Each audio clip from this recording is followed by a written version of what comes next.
이 고린도 교회는 바울이 제2차 선교 여행 도중에 세운 교회입니다.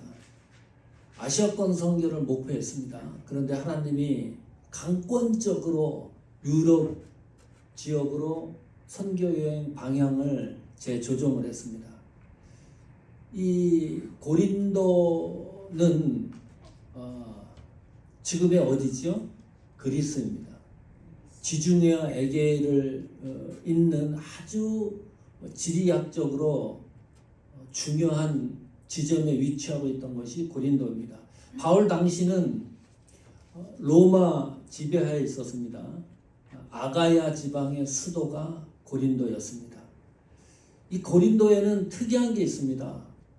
최소 12개의 신전이 있었습니다. 아프로디테 신전, 가장 유명한 신전입니다. 그 비너스 신전으로 알려져 있죠. 우리 귀에 익숙한 신전입니다. 이 비너스 신전에는 당시에 1000명의 여사제가 있었습니다. 이름이 여사제지 사실은 창녀들이었습니다. 몸파는 창녀들이 이 아프로디테 신전에 주둔해 있었습니다. 다시 말하면 유흥과 쾌락을 이 고린도 시에는 종교화 시킨 겁니다. 마음껏 즐기라는 거죠. 문화가 그런 문화였습니다. 그래서 고린도화 되다라는 그런 풍조어가 이때 생겼습니다. 이게 무슨 말이냐면 태페 풍조, 문화를 지칭했을 때 고린도화 되다, 신조어가 될 정도로 이 고린도는 무질서하고 윤리적으로 타락하고 성적인 것을 마음껏 즐길 수 있고 그런 위치에 고린도 교회가 세워졌습니다. 부자도 많았습니다. 정상적으로 사업을 하고 열심히 다해서 부자가 되는 게 아니라 비정상적인 방법으로 부자된 졸부들이 이 고린도시에는 가득했습니다. 이 자유인들이 25만 명이 있었어요. 노예가 몇 명이냐면 40만 명이 있었습니다. 노예가 쿠데타를 일으키면 전복될 수 있었던 그런 도시입니다. 아주 복잡한 구조를 가지고 있었던 이 고린도에 교회가 세워졌다. 2차 선교 여행이 3년의 기간이 소요가 되는데 바울 일행은 여기에서 1년 6개월을 머뭅니다. 온 정성과 힘을 다 쏟은 거예요. 그 지리적, 문화적 환경에 이 교회가 세워지고 있었기 때문입니다. 이 고린도에서 이제 바울이 고린도 교회를 세우고 에베소 지역으로 이동을 합니다. 그 에베소 지역에서 고린도 교회의 소식을 듣는데 보통 심각한 문제가 아닙니다. 이 고린도 교회가 엄청난 시련을 겪고 있다는 소식을 듣고 편지를 씁니다. 그것이 고린도 전서입니다. 어떤 문제가 있었을까요? 이런 고린도 교회에 파당 문제가 있었습니다. 너무나 잘 알죠. 바울파가 있었고요. 아굴라파가 있었고 게바파, 베드로파가 있었고 그리스도파가 있었습니다. 분쟁이 일어나고 파당이 일어나는 그런 복잡한 구조를 가지고 있었고 또 이혼 문제, 독신으로 사는 문제, 우상숭배 하는데 재물을 바쳤는데 그 음식을 마느냐 하는 문제, 그리고 불법 고소, 소송 문제, 또 불륜 문제, 이런 문제가 고린도 교회 안에 복잡하게 얽히고 있었습니다. 그 문제를 해결하기 위해서 고린도전서를 쓰고 또 이 바울이 마게도냐로 선교 지역을 이동을 합니다. 거기에서 다시 한번 편지를 쓰는데 그것이 고린도 후서입니다. 이 고린도 교회의 여러 가지 문제 중에 가장 시급하고 결정적인 문제가 뭘까요? 거짓 선지자들의 가르침 때문에 교회가 혼돈에 빠졌습니다. 그 문제를 바로잡는 것이 고린도 후서 11장, 12장의 내용입니다. 오늘 예배가 끝나고 집에 가셔서 고린도후서 11장 12장을 정독해 보십시오. 거짓 선지자들의 이 가르침에 대해서 사도 바울이 어떻게 변증하고 반론을 하고 변호를 하는지 그 과정이 고린도서 11장 12장에 고스란히 실려 있습니다. 그것이 성경을 읽는 관전 포인트고 그 속에서 하나님이 우리에게 전달하시고자 하는 메시지의 중심이 뭔가 그것을 붙드는 겁니다.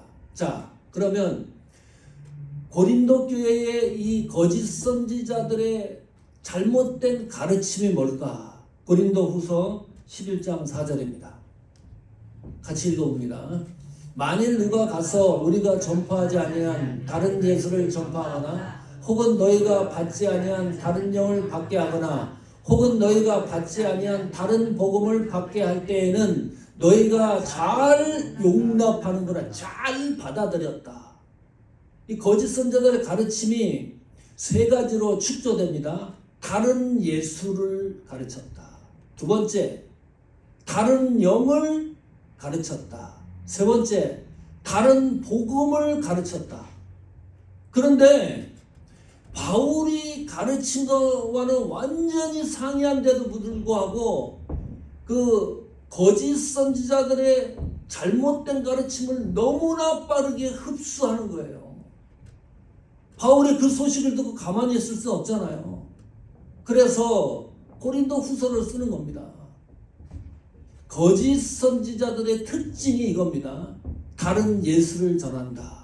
그 당시 사도로 얘기하면 영지주의가 팽배했으니까 예수님이 이 땅에 오신 육신으로 오신 것을 부인하는 다른 예수를 전하는 겁니다. 우리는 이 땅에 오신 예수 그리스도를 믿는 거죠. 또 다른 영을 받게 했다. 우리는 성령을 받은 신앙인들 아닙니까? 이 거짓 선지자들은 성령을 이야기하는 게 아니고 다른 영을 얘기합니다.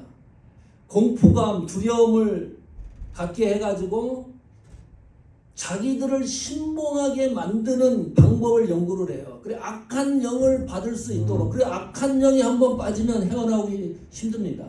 우리가 잘 보세요. 이단에 빠진들 이해가 못하죠. 우리가. 아니 그 사람들이 박사도 있습니다. 유학파도 있습니다. 상당히 공부를 많이 한 사람들이 이단에 쭉쭉 빠져요. 이유가 뭘까요? 합리적으로 생각을 해도 이건 아닌데 빠져지는 이유가 다른 영을 흡수했기 때문입니다. 우리는 예수의 영, 성령의 영을 받았기 때문에 튼실한 것이죠.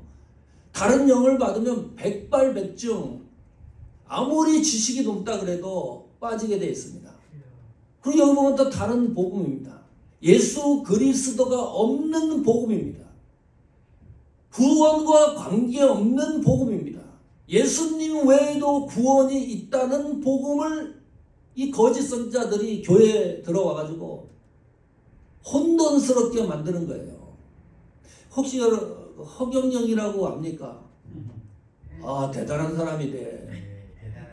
영어 잘하지요. 한문 기가 막히게 강의합니다. 쏙쏙 들어옵니다. 아주 지식도 넓고요. 정치인이기도 하고 뭐 대통령 선거만 나왔다면 출마를 합니다. 예. 그리고 공약도 수십 년 전에 했던 이 허경영 공약이 지금 막 그것이 적용까지 돼요. 뭐 돈을 준다. 옛날에 수십 년 전에 그런 게 어디 있습니까? 나라에서 아기 낳는데 돈을 주고 청년들에게 또 뭐 돈을 주고 그런 정책들도 막 활용이 돼요. 그런데 거기까지만 하면 좋은데 지금 이 허경영을 스스로 뭐라고 얘기를 하냐면 신이라고 얘기합니다. 신적인 존재라고 얘기합니다. 그 강연 한번 들으려고 그러면 10만 원씩 주고 가서 강연 듣습니다. 강연을 하면 200명이 몰려들어요. 100불씩 계산하면 200명이면 2만 불? 예. 되는 거죠. 축복 기도를 해준다 그래요. 축복 기도 해주는데 100만 원씩 받습니다.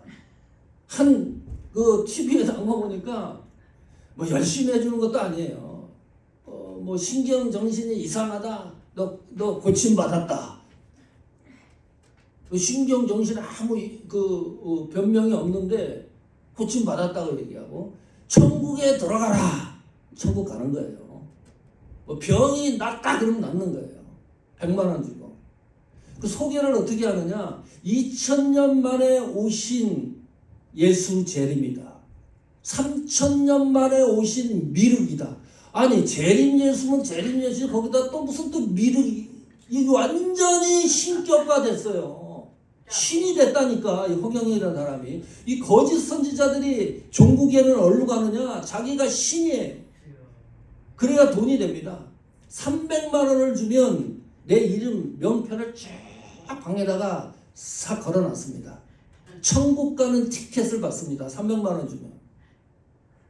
제사함도 받고요. 그게 한 뭐 12,000명이 벌써 그 명패를 300만 원 주고 샀다고 그래요. 1억을 주면요. 그것도 한 220명 정도 돼요. 돈을 1억을 갖다 주면은 허경영 신적인 존재의 그 안에 이제 들어가는 겁니다. 세상 편한 겁니다. 모든 죄도 사하고요. 천국 마음대로 보내고요. 허경영 마음대로 지옥에도 보내고 천국에도. 그런데 사람들이 빠진다니까요. 이상하잖아요. 돈이 많은 사람이 아니라 너무 가난해. 1억 원을 주고서 그 티켓을 받기 위해서 바치고 전셋집 팔고 다 팔아갖고 조그만 집으로 가서 돈 빌려가지고 그 갖다 바치고 이자 내는데도 너무 행복해하는 거라. 이거 보면 미쳤어요 사람들이. 도저히 상식에도 어울리지 않는 건데 이렇게 쫓아가요. 이 거짓 선지자들이 전하는 다른 예수, 다른 영을 우리가 받으면 이렇게 빠진다니까요. 다른 복음을 전하는 겁니다. 예수 외에 하나님 나라 갈 수 있다. 이런 일들이 고린도 교회에서 일어난 거예요. 그러니까 교회가 아닌 겁니다. 복음대로 갈 수도 없고, 그러니 바울이 교회를 개척해놓고 얼마나 가슴이 타고 답답하겠습니까? 이 문제를 해결해야 되잖아요. 자, 이 거짓 선지자들은 자기들이 만들어 놓은 교리가 있습니다. 그 교리 내용이 다른 예수, 다른 영, 다른 복음입니다. 이것을 지탱하기 위한 방법이 뭘까요? 어떻게 지탱해 나갈까요? 자랑입니다. 지금 고린도서에 가장 많이 나오는 문장이 자랑하다입니다. 엄청 자랑하는 겁니다. 그냥 쉽게 표현하는 겁니다. 그것이 뭘까요? 신격화하는 거예요. 어떻게든지 신비적이고 초자연적인 것을 이야기를 해야 되잖아요. 죽은 자도 뭐 안 살렸는데 살렸다고 얘기를 해야 되고 조작을 해야 되잖아요. 그 모든 것이 자랑입니다. 이 자랑이라는 이 단어의 뜻이 높이다, 높은 것으로 올라가다에서 나온 단어입니다. 고린도 후서에서만 15번이 나와요. 이것을 지탱하기 위해서 거짓 선지자들이 온갖 것을 가지고 와서 자랑하는 거예요. 자, 바울이 이 문제를 어떻게 대응하나요? 어떻게 이것을 변론하나요? 그 변론하는 방법이 뭐냐? 바울도 자랑입니다. 거짓 선지자들의 자랑을 바울은 어떻게 반증하느냐? 바울의 자랑으로 대항을 한다. 그런데 바울이 자랑하는 것은 질적으로 틀려요. 그것을 확인해 보겠습니다. 고린도전서 4장 13절입니다. 비방을 받은 즉 권면하니 우리가 지금까지 세상의 더러운 것과 만물의 찌꺼기 같이 되었도다. 이게 바울의 음성입니다. 복음을 전하다가 그 4장 13절 이전에 바울이 당한 이야기를 쭉 정리를 해놨어요. 비방하고 못 먹고 굶주리고 감옥 가고 매 맞고 그런 복잡한 사건들을 쭉 나열해 놓고 이런 모든 고난과 환난을 내가 받았다. 그래서 지금까지 이 세상의 더러운 것과 나는 그런 고난을 겪는 사람이기 때문에 찌꺼기와 같은 존재로 시작을 해요. 나는 쓰레기라는 거예요. 세상의 관점으로 봤을 때에는 나는 찌꺼기와 쓰레기와 같은 존재에 불과하다. 이것이 바울이 자랑의 기초입니다. 뭐 위대한 걸 자랑하는 게 아니고 찌꺼기, 쓰레기 같은 존재를 기초로 삼고 자랑하기 시작을 합니다. 고린도후서 11장 16절 17절 보십시오. 내가 다시 말하노니 누구든지 나를 어리석은 자로 여기지 말라. 만일 그러하더라도 내가 조금 자랑할 수 있도록 어리석은 자로 받으라. 자랑으로 변증하는 거잖아요. 근데 자랑의 기초가 나는 존재론적으로 쓰레기, 찌꺼기 같은 존재다. 그러면서 자랑을 하는데 이 자랑하는 자체가 어리석은 일이다. 거짓 선지자들이 자랑하는 것도 어리석은 일이고 내가 자랑하는 것도 어리석은 일이지만은 나는 그 어리석은 존재로 나는 자랑할 수밖에 없는 지경에 이르렀다. 그 말하는 거죠. 17절 볼까요? 내가 말하는 것은 주를 따라 하는 말이 아니다. 관계가 없습니다. 복음을 전하는 게 아니기 때문에. 그래서 오직 어리석은 자와 같이 기탄 없이 나는 자랑할 것이다. 왜? 거짓 선지자들의 반증을 위해서입니다. 그 방법을 그렇게 설정을 해 놓은 겁니다. 자, 지금부터 빨리 한번 확인해 봅시다. 너무나 잘 아는 성경 내용이지만 잘 기억을 하시고 도대체 바울이 무슨 자랑을 하고 있는지를 확인하셔야 됩니다. 고린도후서 11장 23절부터 쭉 보겠습니다. 그들이 그리스도의 일꾼이냐 정신없는 말을 하거니와 나는 더욱 그러하도다. 그리스도 일꾼이라고 강조하는 거예요. 거짓 선지자들이. 그러하도다. 내가 수고를 넘치도록 하고 옥에 갇히기도 하고 더 많이 하고 매도 수없이 맞고 여러 번 죽을 뻔하였으니. 자, 여기서 바울이 옥에 갇히고 매도 맞고 여러 번 죽을 뻔하였다. 그래가지고 어떻게 된 거예요? 그 문제가 해결된 겁니까? 그냥 옥에 갇히고 그대로예요. 성경. 매도 수없이 맞고 죽을 뻔도 여러 번 한 거예요. 거기에서 어떤 방법론이 나온 게 아닙니다. 24절 보세요. 유대인들에게 40에 하나같이 매를 맞았다. 39대지요. 40대를 때리지 않는 이유가 있습니다. 40대를 치면 사람이 죽을 수 있기 때문에 39대 뺏기 매를 치지 않아요. 그래서 카운터도 또 잘못하면 40으로 넘어가면 죽을 수 있기 때문에 39대 그것을 5번 맞았습니다. 25절 3번 태장을 맞고 이 태장은 줄에다가 갈고리 같은 걸 갈아놔요. 걸어놔가지고 그 사람을 치면 육신의 그 육체가 이 살점이 뚝뚝 떨어지는 그런 태장입니다. 그런데 그거를요 3번이나 맞았어요.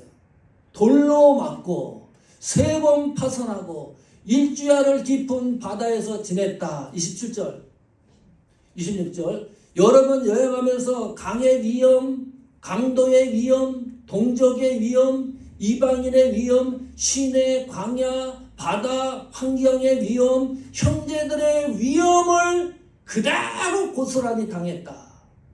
27절 또 수고하여 애쓰고 여러 번 자지도 못했지요. 줄였지요. 목말랐지요. 여러 번 굶고 춥고 헐벗었노라. 무엇을 느낍니까? 이것이 바울의 자랑입니다. 어떤 감동이 있습니까? 이 바울이 자랑하는 것에 대해서 어떤 신앙의 도전이 있습니까? 감동이 있습니까? 하나도 없어요. 무슨 감동이 있어요? 내가 이렇게 죽도록 고생했다. 당한 이야기만 고린도서 11장 23절부터 27절까지 쭉 나열해놨어요. 매를 맞다가 이래야지 감동적이어야 되잖아요. 매를 맞고 있는데 갑자기 마른 하늘에 벼락이 떨어져갖고 나를 치던 사람이 즉사했다. 와, 이거 하나님의 능력이다. 그래야 우리가 감동을 받잖아요. 태장을 3번 맞고 39대 치는 걸 5번 맞았는데 그대로 변한 게 없습니다. 당한 이야기를 이렇게 줄줄이 이야기하는 이유가 뭘까? 이해가 안 가는 거예요. 어? 배가 고파서 산을 넘어서 선교 지역으로 가는데 산 줄떡떡 갔는데 막 너무 배가 고픈 겁니다. 굶주리고 배고프고 동료들 같이 동행하는 사람들이 앞에 보이는 게 없고 흑돼지 삼겹살이 막 눈에서 왔다 갔다 하고 배가 고프니까 근데 정신을 차려서 보니까 웬걸 나무에 멧돼지가 걸려 있는 거예요. 그걸 잡아가지고 배불리 먹었다. 와, 하나님이 하신 일이네. 어? 돌을 맞는데 돌을 탁 던졌는데 이 돌이 180도 돌아가지고 거꾸로 돌아가서 돌 던진 사람 머리만 딱 맞아가지고 그 사람이 죽었다. 와, 하나님의 놀라운 기적이네. 이래야 우리가 감동을 받잖아요. 그런데 바울이 이야기한 이 모든 것에는 그대로 당한 이야기입니다. 맞으면 맞은 거고 배가 고프면 배가 고픈 거고 지쳐서 쓰러지면 쓰러진 거고 세상에 이게 뭐예요? 추우면 그대로 추운 거고 감옥에 갇히면 그대로 갇히는 거고 바울이 초자연적인 능력이 없습니까? 있습니다. 죽은 자도 살렸습니다. 이 바울이 또 무슨 일도 합니까? 병자를 낫게도 합니다. 귀신도 쫓아냅니다. 기도하면 옥문까지 열립니다. 이 초자연적 능력이 존재했던 사도 바울입니다.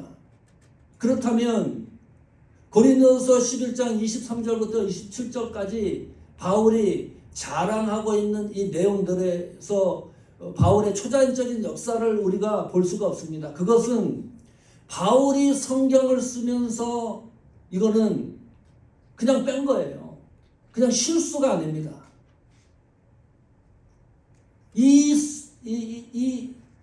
그 초자연적인 능력을 바울이 기록하지 아니하고 그대로 이 모습 그대로를 정리한 것은 여기에서 하나님이 전달하고자 하시는 특별한 메시지가 있을 것이다. 그래서 이렇게 바울이 얘기합니다. 고린도서 11장 30절입니다. 30절 한번 보세요. 내가 부득볼 자랑할진대 내가 약한 것을 자랑하리라. 고전에 한번 볼까요? 고린도서 11장 33절에 보면 이게 이제 다 정리를 해놓고 자기 자랑을 그리고 이게 미심쩍은지 또 한번 고린도서 11장 33절에 덧붙여가지고 설명을 해요. 나는 광주리를 타고 들창문으로 성벽을 내려가 그 손에서 벗어났노라. 도망간 거예요. 목숨이 위태로우니까 도망간 거예요. 얼마나 다급했으면 광주리를 타고 도망갑니까? 이 약한 것을 그대로 적어놓고 있습니다. 30절 다시 한번 볼까요? 그래서 내가 부득볼 영어 성경에는 must 조동사를 씁니다. 반드시 내가 자랑할 것이 있다고 한다면 나는 약한 것을 자랑하리라. 지금까지 바울이 말한 그런 약한 것을 자랑하리라. 여기에 이 고린도후서 11장 30절 이 말씀에 우리의 신앙을 한번 대입해 보십시오. 이것이 나에게 어떻게 적용이 되는가를 생각해 보십시오. 나는 이렇게 할 수 있을까? 내가 자랑하는 것이 무엇일까? 내가 자랑하는 것이 어떤 것일까? 약한 것일까? 거짓 선지자들은 약한 것이 아니라는 겁니다. 너무 강력한 것이라는 거예요. 축구 경기 특별히 무슨 아시안컵이나 올림픽이나 이런 경기 보시면 결정적인 순간에 골을 넣어요. 어떤 선수가. 그러면 간혹 그렇습니다. 다 그런 건 아닌데 무릎 꿇고 기도하는 선수가 있습니다. 참 보기 좋습니다. 나는 크리스천이라는 것을 만방에 공개하는 거죠. 하나님이 이 골을 넣게 해주셨기 때문에 너무 감사하다. 내가 아니고 하나님 앞에 영광을 돌린다. 그런 의미가 숨어 있는 거죠. 뭐 이 얘기를 안 해도 우리가 받는 감동이 거의 동일할 거예요. 또 연말이나 이럴 때 보면 연예대상 시상식 하죠. 그러면 배우나 탤런트들이 와가지고 상 받으면 내가 이 상 받은 것을 하나님 앞에 영광 돌립니다. 감사합니다. 막 얘기합니다. 그렇게 얘기하는 이유가 비슷한 거예요. 응? 이것이 나는 크리스찬이고 하나님 앞에 영광 돌린다는 그 신앙의 그 성향을 그냥 선포하는 거잖아요. 감동도 받습니다. 그런데 이런 생각해 보셨습니까? 경기에 졌습니다. 경기에 진 선수들 이제 경기가 다 끝나고 그라운드에서 퇴장할 때요, 고개를 뻣뻣이 들고 퇴장하는 선수들이 없습니다. 고개를 다 숙입니다. 어떤 선수는 그라운드에 그냥 들어 누워요. 경기가 지고 나서 기도하는 선수는 한 번도 본 일이 없습니다.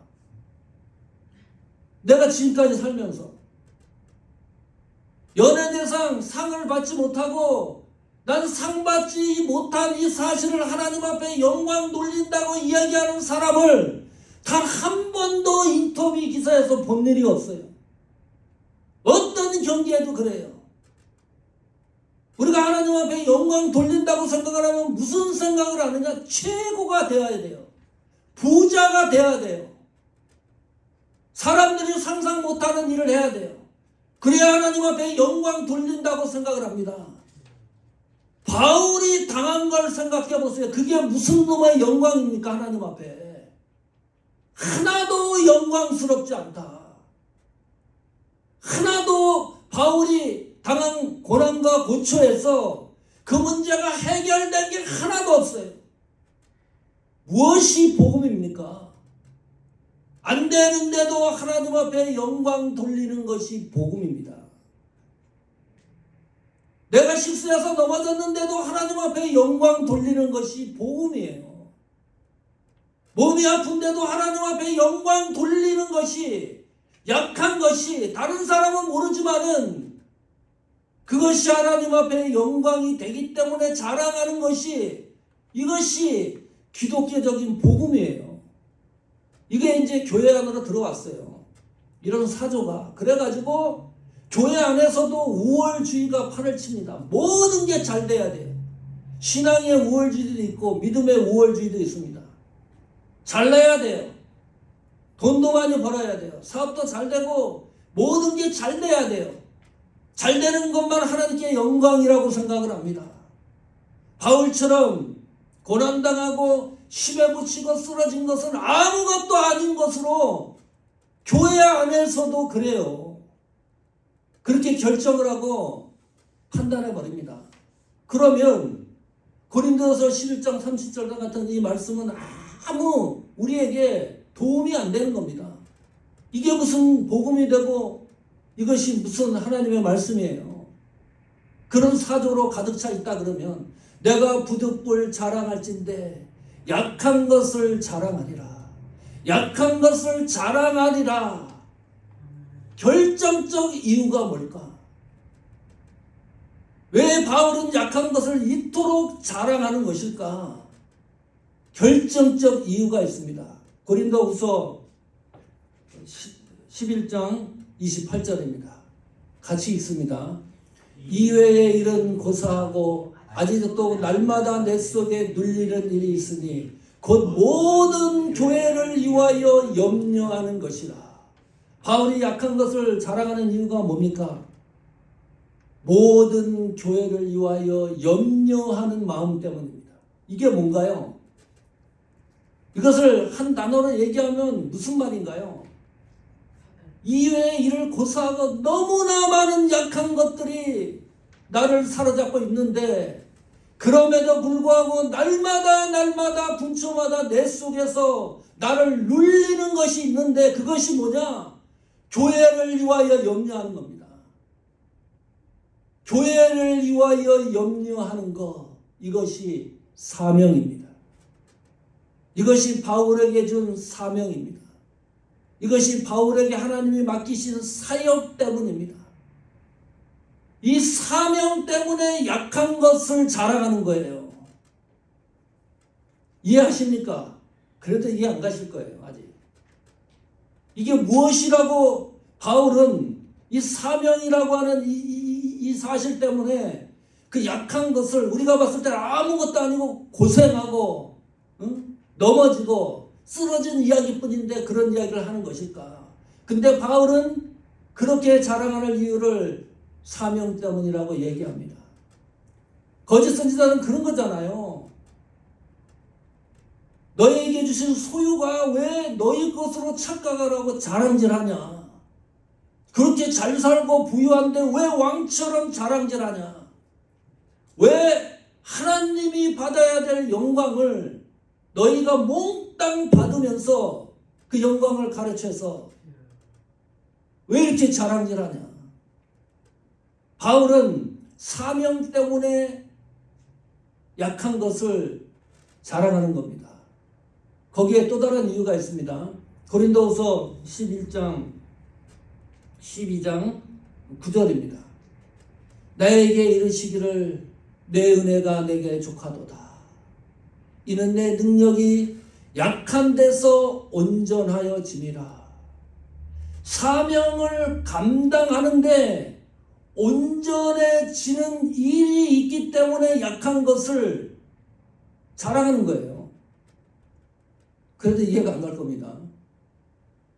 그러므로 도리어 크게 기뻐함으로 나의 여러 약한 것들에 대하여 자랑하리니 왜냐하면 그리스도의 능력이 내게 머물게 하려 함이라. 이제 조금 이해가 되는 거예요. 왜 바울이 약한 걸 강조할까? 사명을 감당하다 보면은 약해질 수밖에 없습니다. 약한 것들이 사방에 도처에 널려 있습니다. 하나님의 주신 사역을 감당해 보면 볼수록 내가 약해지는 일들이 너무너무 많은데 그것을 뚫고 사역을 감당하기 위해서 무엇을 하느냐? 하나님이 나에게 능력을 주시는 거예요. 그 능력으로 감당하는 겁니다. 그러니까 약한 것이 자랑이 될 수밖에 없는 겁니다.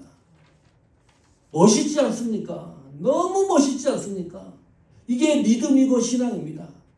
12장 10절 보십시오. 같이 읽습니다. 그러므로 내가 그리스도를 위하여 약한 것들과 능력과 궁핍과 박해와 곤고를 기뻐하노니 이는 내가 약할 그때의 강함이라. 사역을 감당하면 능력, 궁핍, 박해, 곤고가 이 약한 것들인데 그런데 이상하죠? 기쁨이 있는 거예요. 이것처럼 세상에 강력한 게 어디 있습니까? 내가 능력, 궁핍, 박해, 곤고를 당하는데 너무너무 그 일이 기쁜 거예요. 교회를 위하여 눌리는, 교회를 위하여 헌신하는 그 일이 너무너무 행복한 겁니다. 그러니까 감당해 나가는 겁니다. 약한 그때의 강함이라. 하나님이 주신 능력으로. 그런 질문 받아요. 목사님, 교회 봉사하고 일을 하는데 기쁘지 않습니다. 일을 하면 뭐라 그러고 이래라 저래라 하고 휴지가 땅에 떨어졌으면 자기가 집어서 쓰레기통에 넣으면 주는데 불러가지고 쓰레기 떨어졌으니까 쓰레기통 갖다 버리라기도 하고 봉사하고 열심히 최선을 다하고 노력을 하는데 뒤에서 궁시렁궁시렁 사람들이 얘기하고 너무 기분이 나쁘다. 그 사람들이 너무 싫다. 상담을 하면요, 하지 마세요. 정답입니다. 정신이라도 마음이라도 편해야지. 법칙이 있습니다. 그리고 법칙 하나를 발견하는 겁니다. 이게 놀라운 법칙입니다. 하나님이 주신 사명을 감당하면 기쁨이 있다. 이 일이 왜 그럴까요? 내 일이 아니기 때문입니다. 고린도서 12장 10절이 그렇게 말하지 않습니까? 그러므로 내가 그리스도를 위하여 약한 것들입니다. 사람을 위하여 약한 것들이 아닙니다. 사람 때문에 지치고 힘들고 그런 약한 것들이 아니라 내가 하는 이 사명과 사역이 그리스도를 위하는 일이기 때문에 하나님이 나에게 능력을 주시기 때문에 그 능력으로 일하기 때문에 기쁨이 있는 겁니다. 체크를 하셔야 돼요. 내가 사역할 때 기쁨이 있는가 없는가. 그러면 이 문제를 붙들고 씨름하셔야 됩니다. 내 속에 기쁨이 있어야 된다. 성도 여러분,